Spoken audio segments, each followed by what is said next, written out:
আমার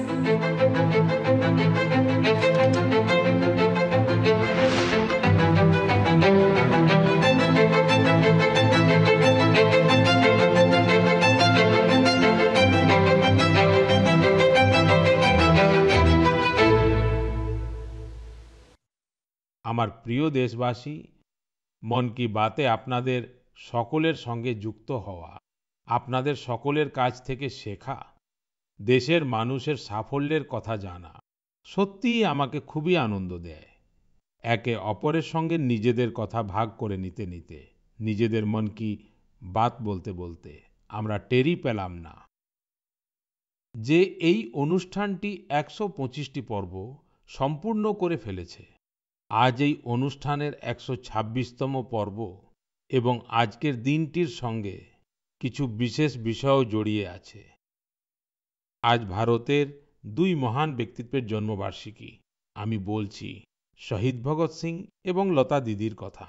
বন্ধুগণ, অমর শহীদ ভগৎ সিং প্রত্যেক ভারতবাসী, বিশেষ করে দেশের যুব সমাজের কাছে অনুপ্রেরণার উৎস। নির্ভীকতা তাঁর স্বভাবের সঙ্গে ওতপ্রোতভাবে জড়িত ছিল। দেশের জন্য ফাঁসির দড়িতে ঝোলার আগে ভগৎ সিংজি ইংরেজদের একটি চিঠিও লিখেছিলেন। তিনি বলেছিলেন যে আমি চাই আপনারা আমার এবং আমার সঙ্গীদের সঙ্গে যুদ্ধবন্দীর মতো আচরণ করুন। তাই আমাদের প্রাণ ফাঁসি দিয়ে নয়, সরাসরি গুলি করে নেওয়া হোক। এটা তাঁর অদম্য সাহসের প্রমাণ। ভগৎ সিংজি মানুষের কষ্টের প্রতিও খুব সংবেদনশীল ছিলেন এবং তাদের সাহায্যে সর্বদা এগিয়ে আসতেন। আমি শহীদ ভগৎ সিংজিকে শ্রদ্ধাঞ্জলি অর্পণ করছি। বন্ধুগণ, আজ লতা মঙ্গেশকরেরও জন্মবার্ষিকী। ভারতীয় সংস্কৃতি এবং সঙ্গীতে আগ্রহী যে কেউই তাঁর গান শুনে অভিভূত না হয়ে থাকতে পারেন না। তাঁর গানে সেই সবকিছু আছে যা মানুষের মন ছুঁয়ে যায়। তিনি দেশাত্মবোধক যে গানগুলি গেয়েছেন, সেই গানগুলি মানুষকে খুবই অনুপ্রাণিত করেছে।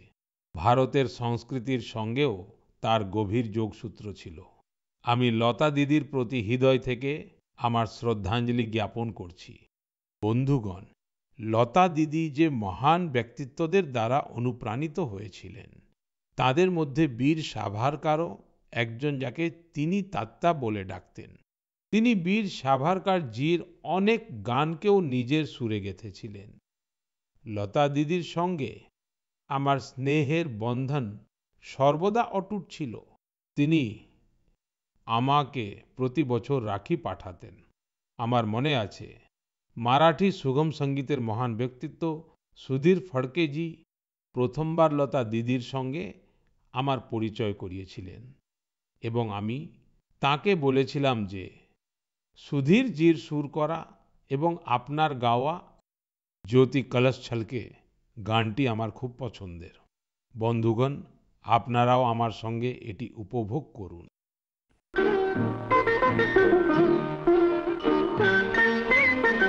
ज्योति कलश छलके, ज्योति कलश छलके, ज्योति कलश छलके, ज्योति कलश छलके। वे गुलाबी लाल सुनहरे रंग दल बादल के,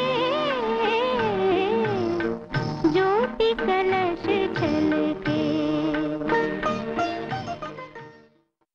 প্রিয় দেশবাসী, নবরাত্রির এই সময়ে আমরা শক্তির উপাসনা করি। আমরা নারী শক্তির উৎসব পালন করি। বিজনেস থেকে স্পোর্টস এবং এডুকেশন থেকে শুরু করে সায়েন্স পর্যন্ত, আপনি যে কোনো ক্ষেত্রের কথাই ধরুন না কেন, দেশের কন্যারা সর্বত্র নিজেদের বিজয় পতাকা ওড়াচ্ছে। আজ তারা এমন সব প্রতিবন্ধকতাও পার করছে যা কল্পনা করাও কঠিন। আমি যদি আপনাদের এই প্রশ্নটা করি, আপনারা কি সমুদ্রে টানা 8 মাস থাকতে পারবেন? আপনারা কি সমুদ্রে পালতোলা নৌকো অর্থাৎ হাওয়ার বেগে এগিয়ে চলা নৌকোয় করে 50,000 কিলোমিটার যাত্রা করতে পারবেন এবং সেটাও এমন সময় যে সমুদ্রে আবহাওয়া যে কোনো মুহূর্তে খারাপ হয়ে যেতে পারে এমনটা করার আগে আপনারা হাজারবার ভাববেন কিন্তু ভারতীয় নৌসেনার দুজন সাহসী মহিলা অফিসার নাবিকা সাগর পরিক্রমার সময় এমনটা করে দেখিয়েছেন তারা দেখিয়েছেন যে সাহস এবং দৃঢ় সংকল্প কাকে বলে এ মন কি বাতের শ্রোতাদের আমি এই দুই নির্ভীক অফিসারের সঙ্গে পরিচয় করাতে চাই একজন হলেন লেফটেন্যান্ট কমান্ডার দিলনা এবং অন্যজন হলেন লেফটেন্যান্ট কমান্ডার রূপা এই দুই অফিসার আমাদের সঙ্গে ফোন লাইনে যুক্ত হয়েছেন হ্যালো হ্যালো স্যার। নমস্কার নমস্কার স্যার। তাহলে আমার সঙ্গে লেফটেন্যান্ট কমান্ডার দিলনা এবং লেফটেন্যান্ট কমান্ডার রূপা আপনারা কি দুজনে একসঙ্গে আছেন হ্যাঁ, দুজনে আছি স্যার। আচ্ছা আপনাদের দুজনকেই নমস্কারাম এবং ভানাক্কাম ভানাক্কাম স্যার। নমস্কারম স্যার। আচ্ছা প্রথমেই দেশবাসী আপনাদের দুজনের ব্যাপারে শুনতে চায় আপনারা একটু বলুন স্যার আমি লেফটেন্যান্ট কমান্ডার দিলনা আর আমি ইন্ডিয়ান নেভিতে লজিস্টিক্স ক্যাডারের সদস্য। স্যার আমি 2014 সালে নেভিতে কমিশন হয়েছিলাম আর আমি কেরালার কোজিকোড়ের বাসিন্দা। স্যার আমার বাবা আর্মিতে ছিলেন এবং আমার মা হাউস ওয়াইফ। আমার স্বামীও ইন্ডিয়ান নেভিতে অফিসার আর আমার বোন এনসিসিতে চাকরি করে। জয় হিন্দ স্যার। আমি লেফটেন্যান্ট কমান্ডার রূপা আর আমি 2017-তে নেভাল আর্মামেন্ট ইন্সপেকশন ক্যাডারে নেভিতে যোগ দিয়েছি। আমার বাবা তামিলনাড়ু বাসিন্দা এবং আমার মা পন্ডিচেরির বাসিন্দা। আমার বাবা এয়ারফোর্সে ছিলেন। আসলে ডিফেন্সে যোগ দেওয়ার জন্য আমি ওনার থেকে অনুপ্রেরণা পেয়েছি আর আমার মা হোম মেকার ছিলেন। দিলনা আর রূপা আমি জানতে চাইবো আপনাদের সাগর পরিক্রমার অভিজ্ঞতা কেমন ছিল গোটা দেশও জানতে চায় আর আমি নিশ্চিতভাবে বিশ্বাস করি এটা কোনো সহজ কাজ নয় অনেক কঠিন পরিস্থিতির সম্মুখীন হতে হয়েছে অনেক বাধা আপনাদের পার করতে হয়েছে ইয়েস স্যার। আমি আপনাকে এটা বলতে চাই স্যার জীবনে আমরা একবার এমন সুযোগ পাই যা আমাদের জীবন বদলে দেয় আর এই সার্কাম নেভিগেশন আমাদের জন্য তেমনই একটা সুযোগ ছিল যা ইন্ডিয়ান নেভি আর ভারত সরকার আমাদের দিয়েছে। আর এই অভিযানে আমরা প্রায় 47,500 কিলোমিটার সেল করেছি স্যার। 2024-এর 2রা অক্টোবরে গোয়া থেকে রওনা দিয়েছিলাম আর 2025-এর 29শে মে ফিরে এসেছি। আর এই অভিযান সম্পূর্ণ করতে আমাদের 238 দিন লেগেছে স্যার। এই 238 দিন এই বোটে আমরা শুধু দুজনেই ছিলাম। আর স্যার এই অভিযানের জন্য আমরা 3 বছর ধরে প্রস্তুতি নিয়েছি। নেভিগেশন থেকে শুরু করে কমিউনিকেশন এমার্জেন্সি ডিভাইস কিভাবে অপারেট করতে হয়, ডাইভিং কিভাবে করতে হয় আর বোটে যে কোনো ধরনের এমার্জেন্সি হলে যেমন মেডিকেল এমার্জেন্সি কিভাবে সামলাতে হবে এই সব বিষয়ে ইন্ডিয়ান নেভি আমাদের ট্রেনিং দিয়েছে। আর এই যাত্রার সবচেয়ে স্মরণীয় মুহূর্তের কথা আমি বলতে চাই স্যার আমরা পয়েন্ট নিমোতে ভারতের পতাকা উড়িয়েছি। স্যার পয়েন্ট নিমো হলো পৃথিবীর সবচেয়ে দুর্গম স্থান।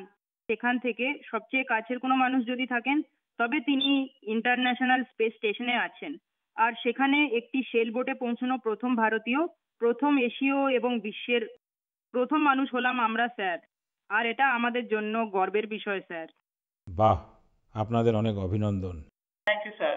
আপনার সঙ্গীও কিছু বলতে চান স্যার আমি এটা বলতে চাই যে সেল বোটে করে যারা বিশ্ব পরিক্রমা করেছেন তাদের সংখ্যা মাউন্ট এভারেস্টে পৌঁছানো মানুষের সংখ্যার চেয়ে অনেক কম।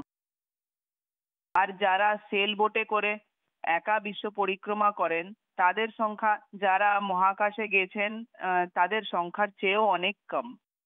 আচ্ছা এত জটিল যাত্রার জন্য খুব ভালো টিম ওয়ার্কের প্রয়োজন আর সেখানে তো টিমে আপনারা দুজন অফিসারই ছিলেন আপনারা এটা কিভাবে সামলেছেন হ্যাঁ স্যার, এই ধরনের যাত্রার জন্য আমাদের দুজনকে একসঙ্গে পরিশ্রম করতে হতো।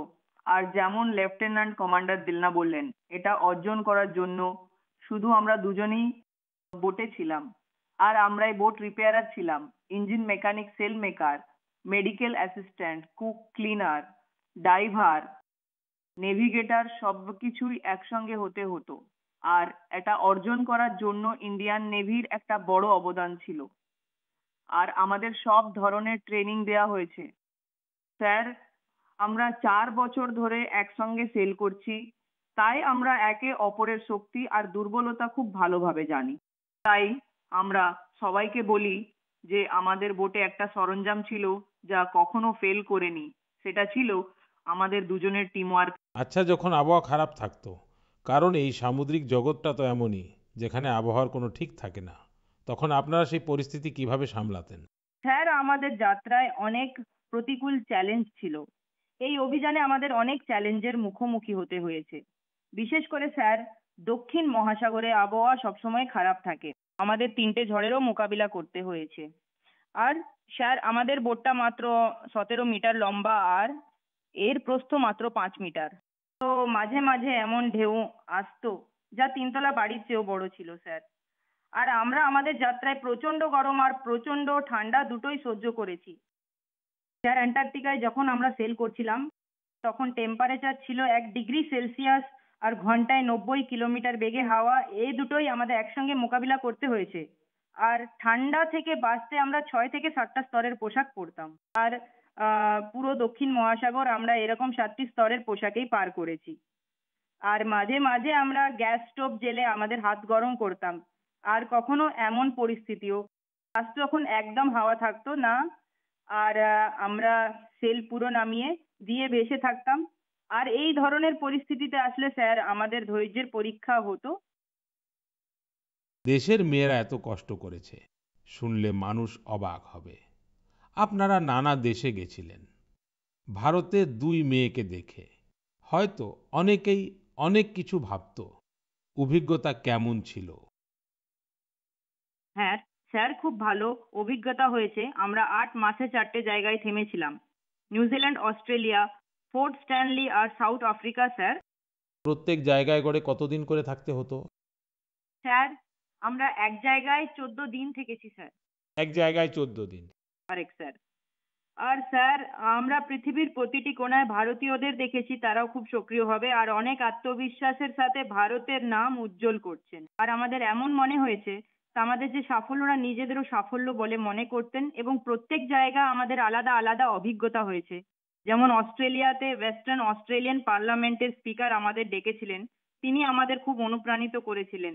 আর যখনই এই ধরনের ঘটনা ঘটতো স্যার, আমাদের খুব গর্ব হতো। আর যখন নিউজিল্যান্ডে যাই তখন মাউরিরা আমাদের স্বাগত জানায় আর আমাদের ভারতীয় সংস্কৃতির প্রতি অনেক সম্মান দেখায় স্যার। এবং একটা গুরুত্বপূর্ণ বিষয় হলো স্যার, ফোর্ট স্ট্যানলি একটা দুর্গম দ্বীপ স্যার, এটা সাউথ আমেরিকার কাছে অবস্থিত, যেখানে মোট জনসংখ্যা মাত্র 3500 স্যার। কিন্তু সেখানে আমরা একটা মিনি ইন্ডিয়া দেখেছি এবং সেখানে 45 জন ভারতীয় ছিলেন। তারা আমাদের আপন করে নিয়েছিলেন আর আমাদের মনে হতো আমরা যেন নিজেদের বাড়িতে আছি স্যার। আচ্ছা, দেশের সেই মেয়েদের জন্য আপনারা দুজনে কি বার্তা দিতে চান, যারা আপনাদের মতোই অন্যরকম কিছু করতে চায়? স্যার, আমি লেফটেন্যান্ট কমান্ডার রূপা বলছি। আপনার মাধ্যমে আমি সবাইকে এটা বলতে চাই যে যদি কেউ মন দিয়ে পরিশ্রম করে তাহলে এই পৃথিবীতে কোনো কিছুই অসম্ভব নয়। আপনি কোথা থেকে এসেছেন, কোথায় জন্মেছেন, তাতে কিছু যায় আসে না। স্যার, এটা আমাদের দুজনেরই ইচ্ছা যে ভারতের যুবক যুবতী আর মহিলারা বড় বড় স্বপ্ন দেখুক আর ভবিষ্যতে সমস্ত মেয়েরা আর মহিলারা প্রতিরক্ষা, খেলাধুলা আর রোমাঞ্চকর অভিযানে সামিল হয়ে দেশের নাম উজ্জ্বল করুক। আর দিলনা আর রূপা, আপনাদের কথা শুনে আমিও খুব রোমাঞ্চিত হচ্ছি যে আপনারা কি অসাধারণ সাহসিকতার পরিচয় দিয়েছেন। আপনাদের দুজনকে আমার তরফ থেকে অনেক অনেক ধন্যবাদ। নিশ্চিতভাবে আপনাদের পরিশ্রম, আপনাদের সাফল্য, আপনাদের কৃতিত্ব দেশের যুবক যুবতীদের খুব অনুপ্রাণিত করবে। এইভাবেই তেরঙ্গা ওড়াতে থাকুন। ভবিষ্যতের প্রচেষ্টার জন্য আপনাদের আমার অনেক অনেক শুভেচ্ছা। Thank you sir. অনেক অনেক ধন্যবাদ। ভানাক্কাম। নমস্কারম। নমস্কার স্যার। বন্ধুগণ, আমাদের বিভিন্ন উৎসব ভারতের সংস্কৃতিকে জীবন্ত করে রাখে। ছট পুজো এমনই এক পবিত্র উৎসব যা দীপাবলির পরে আসে। সূর্যদেবকে উৎসর্গীকৃত এই মহান উৎসবটি সত্যিই খুবই বিশেষ। এতে আমরা অস্তগামী সূর্যকেও অর্ঘ্য দিই, তার আরাধনা করি। ছট শুধু দেশের বিভিন্ন অংশেই পালিত হয় না, বরং সারা বিশ্বেই এর জাঁকজমক দেখা যায়। আজ এটা একটা গ্লোবাল ফেস্টিভ্যাল হয়ে উঠছে। বন্ধুগণ, আপনাদের এটা জানাতে পেরে আমি খুব খুশি যে ভারত সরকারও ছট পুজো নিয়ে একটি বড় প্রচেষ্টায় নিযুক্ত হয়েছে। ভারত সরকার ছট উৎসবকে ইউনেস্কোর ইনটেনজিবল কালচারাল হেরিটেজ লিস্ট অর্থাৎ ইউনেস্কোর সাংস্কৃতিক ঐতিহ্যের তালিকায় অন্তর্ভুক্ত করার চেষ্টা করছে। ছট পুজো যখন ইউনেস্কোর তালিকায় অন্তর্ভুক্ত হবে, তখন বিশ্বের প্রতিটি প্রান্তে মানুষ এর জাঁকজমক আর আধ্যাত্মিকতার স্বাদ অনুভব করতে পারবে। বন্ধুগণ, কিছুদিন আগে ভারত সরকারের এমনই প্রচেষ্টার ফলে কলকাতার দুর্গাপুজো ইউনেস্কোর এই তালিকায় জায়গা করে নিয়েছে। আমরা আমাদের সাংস্কৃতিক অনুষ্ঠানগুলোকে এভাবেই বিশ্বব্যাপী পরিচিতি দিলে বিশ্বও সেগুলোর ব্যাপারে জানবে, বুঝবে এবং তাতে সামিল হতে এগিয়ে আসবে। বন্ধুগণ, 2রা অক্টোবর গান্ধী জয়ন্তী। গান্ধীজি সবসময় স্বদেশী জিনিস গ্রহণ করার উপর জোর দিয়েছিলেন এবং তার মধ্যে খাদি ছিল সবচেয়ে প্রধান। দুর্ভাগ্যবশত স্বাধীনতার পর খাদির জৌলুস কিছুটা ফিকে হয়ে যাচ্ছিল, কিন্তু গত 11 বছরে খাদির প্রতি দেশের মানুষের আকর্ষণ অনেক বেড়ে গেছে। বিগত কয়েক বছরে খাদির বিক্রিও অনেকটাই বেড়েছে। আমি আপনাদের সকলের কাছে অনুরোধ করছি যে 2রা অক্টোবর কোনো না কোনো খাদি পণ্য অবশ্যই কিনবে। গর্বের সঙ্গে বলুন, এটা স্বদেশী। এটা সোশ্যাল মিডিয়ায় ভোকাল ফর লোকালের সাথে শেয়ারও করবেন। বন্ধুগণ, খাদির মতোই আমাদের হ্যান্ডলুম আর হ্যান্ডিক্রাফট সেক্টরেও অনেক পরিবর্তন দেখতে পাওয়া যাচ্ছে। আমাদের দেশে এমন অনেক উদাহরণ আজ সামনে আসছে, যা থেকে বোঝা যায় যে যদি ঐতিহ্য এবং ইনোভেশনকে একসাথে জুড়ে দেওয়া যায়, তাহলে অদ্ভুত পরিণাম পাওয়া যেতে পারে। যেমন একটি উদাহরণ হলো তামিলনাড়ুর ইয়াজ ন্যাচারালস। এখানে অশোক জগদীশন জি এবং প্রেম সেলভারাজ জি কর্পোরেট চাকরি ছেড়ে এক নতুন উদ্যোগ নিয়েছেন। তারা ঘাস এবং কলার ফাইবার দিয়ে যোগা ম্যাট তৈরি করেছেন, হার্বাল রং দিয়ে কাপড় রাঙিয়েছেন আর 200 পরিবারকে ট্রেনিং দিয়ে তাদের কর্মসংস্থানের ব্যবস্থা করেছেন। ঝাড়খণ্ডের আশিস সত্যব্রত সাহুজি জোহারগ্রাম ব্র্যান্ডের মাধ্যমে আদিবাসী বুনন এবং পোশাককে গ্লোবাল রাম্প পর্যন্ত পৌঁছে দিয়েছেন। তার প্রচেষ্টার ফলে আজ অন্যান্য দেশের মানুষও ঝাড়খণ্ডের সাংস্কৃতিক ঐতিহ্য সম্পর্কে জানতে পারছেন।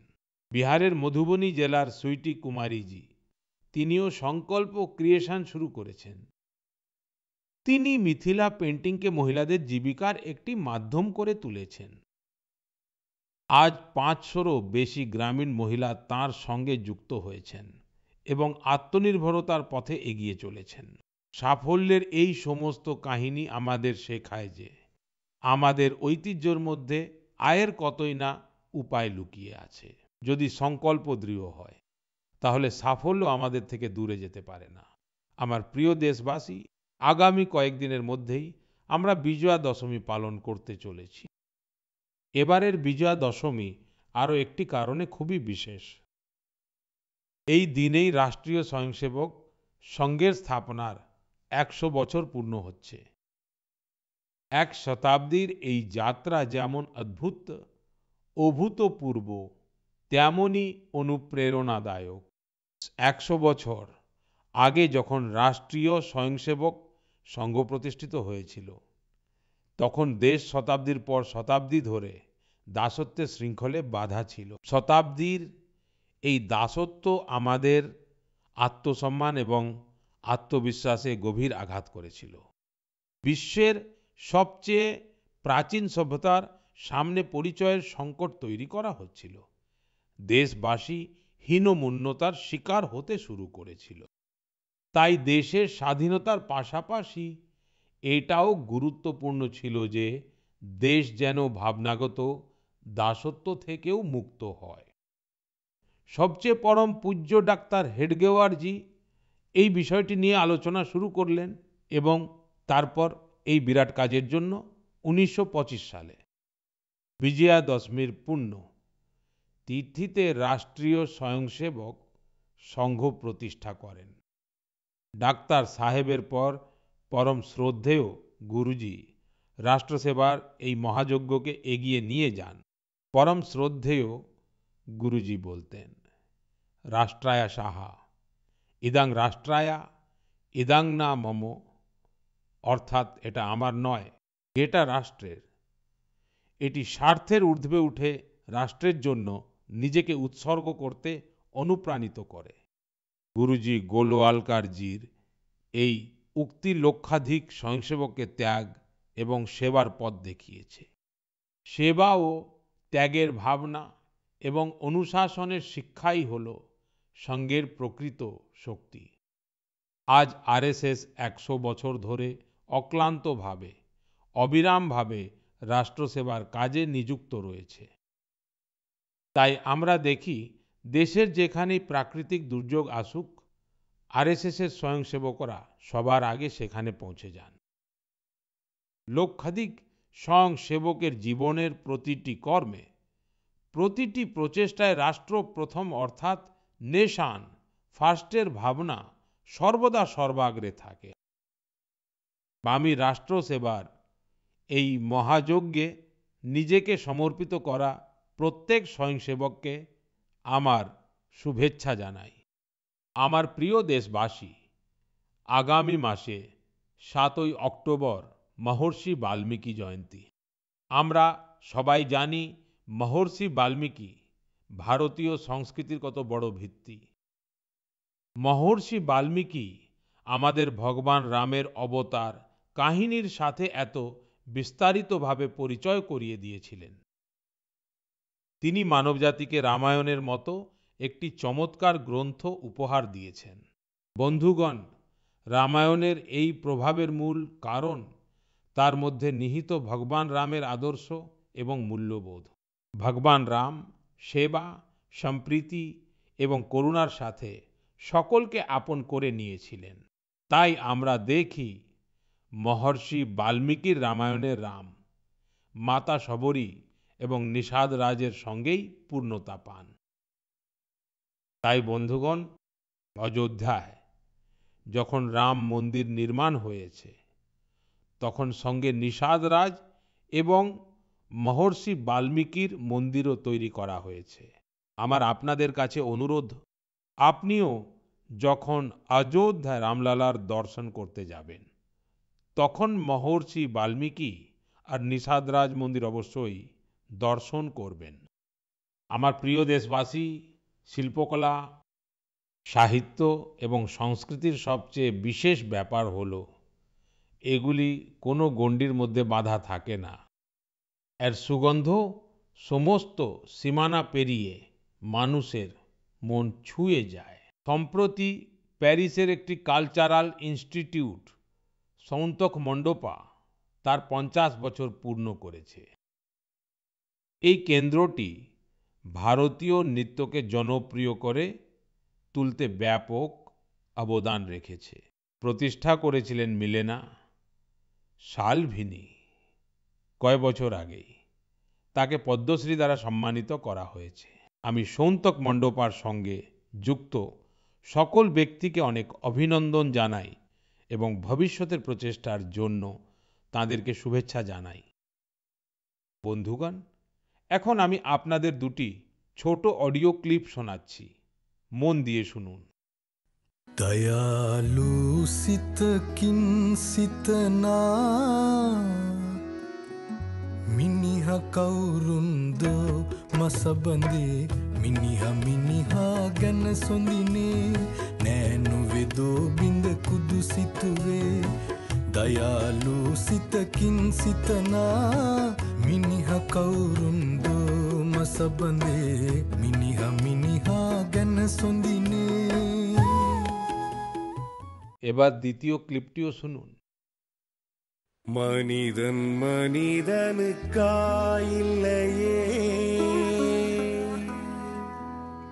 மற்றதுதான் இங்கு கவலைப்படும் கருணையுள்ளத்தில் பரவிடவே அன்பு செய்வாய் நீ என் தோழா மனிதன் மனிதனுக்காயில்லையே மற்றதுதான் இங்கு கவலைப்படும் করুণায়ুল্লাতিল পরবিড়বে বন্ধুগণ, এই কণ্ঠস্বর প্রমাণ করে যে কিভাবে ভূপেন হাজারিকাজির গানের মাধ্যমে বিশ্বের বিভিন্ন দেশ একে অপরের সঙ্গে যুক্ত হয়। আসলে শ্রীলঙ্কায় একটি অত্যন্ত প্রশংসনীয় প্রচেষ্টা করা হয়েছে। এতে ভূপেন দার বিখ্যাত গান মানুষ মানুষের জন্য, এই গানটি শ্রীলঙ্কার শিল্পীরা সিংহলি এবং তামিল ভাষায় অনুবাদ করেছেন। আমি আপনাদের এইমাত্র এই অডিওটি শুনিয়েছি। কিছুদিন আগে আমি আসামে তার জন্ম শতবার্ষিকী অনুষ্ঠানে যোগ দেওয়ার সৌভাগ্য লাভ করেছিলাম। এটি সত্যিই একটি অত্যন্ত স্মরণীয় অনুষ্ঠান ছিল। বন্ধুগণ, আসাম আজ যেখানে ভূপেন হাজারিকাজির জন্ম শতবার্ষিকী পালন করছে, সেখানেই কিছুদিন আগে একটি দুঃখজনক সময়ও এসেছে। জুবিন গর্গজির অকাল প্রয়াণে মানুষ শোকাহত। জুবিন গর্গ একজন বিখ্যাত গায়ক ছিলেন, যিনি সারা দেশে নিজের পরিচিতি তৈরি করেছিলেন। আসামের সংস্কৃতির সঙ্গে তার গভীর সম্পর্ক ছিল। জুবিন গর্গ আমাদের স্মৃতিতে চিরকাল থাকবেন এবং তাঁর সঙ্গীত আগামী প্রজন্মকে মুগ্ধ করবে। জুবিন গার্গ আসিল অহমর হমোস্কৃতির উজ্জ্বল রত্ন জনতার হৃদয়ত তেয় হৃদয় জিয়ায় থাকিব। বন্ধুগণ, কিছুদিন আগে আমাদের দেশ একজন মহান দার্শনিক ও চিন্তাবিদ এস.এল. ভৈরপ্পাজিকেও হারিয়েছে। আমার ভৈরপ্পাজির সঙ্গে ব্যক্তিগত যোগাযোগও ছিল এবং আমাদের মধ্যে অনেকবার বিভিন্ন বিষয়ে গভীর আলোচনাও হয়েছে। তাঁর রচনা তরুণ প্রজন্মের চিন্তাভাবনাকে পথ দেখাতে থাকবে। কন্নড় ভাষায় তাঁর অনেক রচনার অনুবাদও রয়েছে। তিনি আমাদের শিখিয়েছেন যে নিজের শিকড় এবং অবশ্যই সংস্কৃতির উপর গর্ববোধ করা ঠিক কতখানি গুরুত্বপূর্ণ। আমি এস.এল. ভৈরপ্পাজিকে আমার আন্তরিক শ্রদ্ধাঞ্জলি অর্পণ করছি এবং তরুণদের তাঁর রচনা পড়ার জন্য অনুরোধ করছি। আমার প্রিয় দেশবাসী, আগামী দিনগুলিতে একের পর এক উৎসব এবং আনন্দ আসতে চলেছে। প্রত্যেক উৎসবে আমরা প্রচুর কেনাকাটাও করি, আর এবার তো জিএসটি বাচাত উৎসবও চলছে। বন্ধুগণ, একটি সংকল্প গ্রহণ করে আপনারা আপনাদের উৎসবগুলিকে আরো বিশেষ করে তুলতে পারেন। যদি আমরা স্থির করি যে এবার উৎসব শুধু স্বদেশী জিনিস দিয়েই পালন করব, তাহলে দেখবেন আমাদের উৎসবের জৌলুস বহুগুণ বেড়ে যাবে। ভোকাল ফর লোকালকে কেনাকাটার মন্ত্র বানিয়ে নিন। চিরকালের জন্য স্থির করে নিন, যা দেশে তৈরি হয়েছে সেটাই কিনব। যা দেশের মানুষ তৈরি করেছে সেটাই ঘরে নিয়ে আসব। যাতে দেশের কোনো নাগরিকের পরিশ্রম জড়িয়ে আছে সেই জিনিসই ব্যবহার করব। যখন আমরা এমনটা করি, তখন আমরা শুধুমাত্র কোনো জিনিস কিনি না, আমরা কোনো পরিবারের আশা নিজেদের বাড়িতে নিয়ে আসি, কোনো কারিগরের পরিশ্রমকে সম্মান জানাই, কোনো তরুণ উদ্যোক্তার স্বপ্নকে ডানা মেলতে সাহায্য করি। বন্ধুগণ, উৎসবের সময়ে আমরা সবাই নিজেদের ঘর পরিষ্কার করি, কিন্তু পরিচ্ছন্নতা যেন শুধুমাত্র ঘরের চার দেয়ালের মধ্যে সীমাবদ্ধ না থাকে। গলি পাড়া, বাজার, গ্রাম সব জায়গায় পরিচ্ছন্নতা বজায় রাখা যেন আমাদের দায়িত্ব হয়। বন্ধুগণ, আমাদের এখানে এই পুরো সময়টাই উৎসবের সময়। এবং দীপাবলি এক প্রকার মহা উৎসবে পরিণত হয়। আমি আপনাদের সকলকে আসন্ন দীপাবলিরও অনেক অনেক শুভেচ্ছা জানাই। কিন্তু তার সাথে সাথে আবারও মনে করিয়ে দেব, আমাদের আত্মনির্ভর হতে হবে, দেশকে আত্মনির্ভর করে তুলতেই হবে, আর তার পথ স্বদেশীর মাধ্যমেই এগিয়ে যায়। বন্ধুগণ, মন কি বাতে এই পর্বে এটুকুই। আগামী মাসে আবার নতুন গল্প ও অনুপ্রেরণা নিয়ে আপনাদের সঙ্গে দেখা হবে। ততক্ষণের জন্য আপনাদের সকলকে অনেক শুভেচ্ছা, অনেক অনেক ধন্যবাদ।